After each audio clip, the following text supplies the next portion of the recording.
কথাগুলো হচ্ছে জ্ঞান সম্পর্কে আমাদের সমাজে অনেক মিথ্যা প্রচলিত কিছু হাদিস রয়েছে, প্রচলিত কিছু কথা রয়েছে, যেগুলো আসলে আমাদের জানা থাকা দরকার। তার মধ্যে একটা হচ্ছে উতলুবুল ইলমা ওয়ালাউ ফিসসিন, মানে তুমি জ্ঞান অর্জনের জন্য সুদূর চীন দেশে হলেও সেখানে গিয়ে জ্ঞান অর্জন করো। এই কথাটা মিথ্যা, জাল হাদিস। এই কথার কোনো ভিত্তি নাই। জ্ঞান অর্জন আপনি যেখানে গিয়ে করতে পারেন, আপনি জ্ঞান অর্জন যেখানে ইচ্ছে সেখানে গিয়ে করতে পারেন। এখন বর্তমানে অনেক মাধ্যম রয়েছে, আপনি ঘরে বসে মোবাইলের মাধ্যমে জ্ঞান অর্জন করতে পারেন। আপনি কিভাবে জ্ঞান অর্জন করতে পারেন?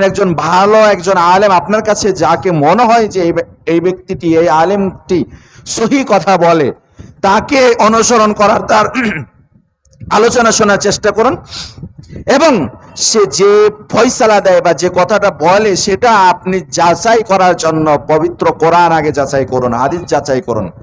আপনি মোবাইলের মধ্যে সব পেয়ে যাবেন। সে যে কথাটা বলছে সেটা যুক্তিসঙ্গত কথা না, সেটা কোরআনের কথা না, সেটা সহিহ হাদিসের কথা, সেটা আপনি আগে যাচাই করবেন। তো আপনাকে চীন দেশে যেতে হবে না, এই কথাটা মিথ্যা।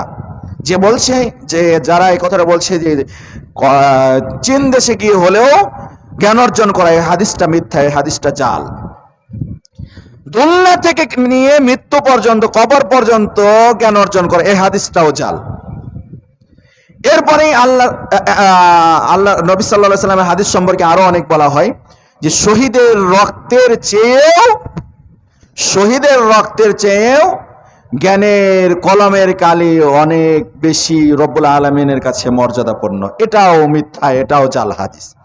তো জাল হাদিস আরো অনেক রয়েছে, যে জ্ঞানের ঘুম আর মূর্খের ইবাদত, এটাও জাল হাদিস। তো এই সমস্ত অনেক জাল হাদিস আমরা শুনে থাকি, জেনেছি বা শুনেছি।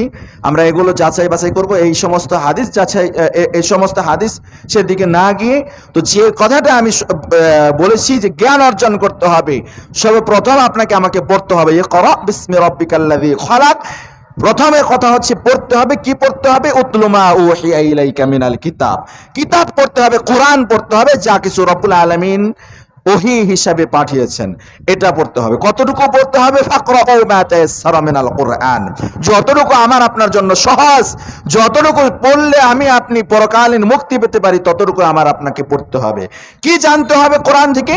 জানতে হবে, সর্বপ্রথম জানতে হবে রব্বুল আলামিনকে, রব্বুল আলামিন সম্পর্কে জানতে হবে, রব্বুল আলামিনকে চিনতে হবে। ইনশাআল্লাহ আল্লাহ পাক রব্বুল আলামিন যদি তৌফিক দান করেন, রব্বুল আলামিনের পরিচয় নিয়ে সামনে ইনশাআল্লাহ আরো আলোচনা করব। আজকে এ পর্যন্ত শেষ করছি যে ফাআলাম আন্নাহু লা ইলাহা ইল্লাল্লাহ। আমাকে আপনাকে জানতে হবে যে আল্লাহ ছাড়া কোনো মাবুদ নাই। ওয়াস্তাগফির লিযামবিক, যখনই কোনো পাপ করে ফেলবো তখনই রব্বুল আলামিনের কাছে ক্ষমা প্রার্থনা করতে হবে।